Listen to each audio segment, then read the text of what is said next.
Hello everyone, welcome back to the channel. In this video I'm going to walk you through how to add multiple photos on Snapchat stories. So if you want to add multiple photos or videos to Snapchat stories, here's a quick guide on how to do that. So the first thing you have to do is open your Snapchat. As you open your Snapchat, then you tap on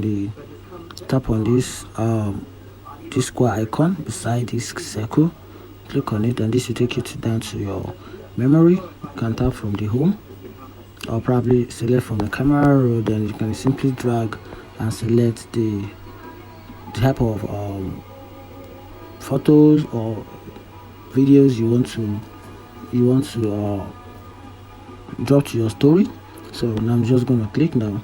Now you can see once I click on this, it's only marked a single picture.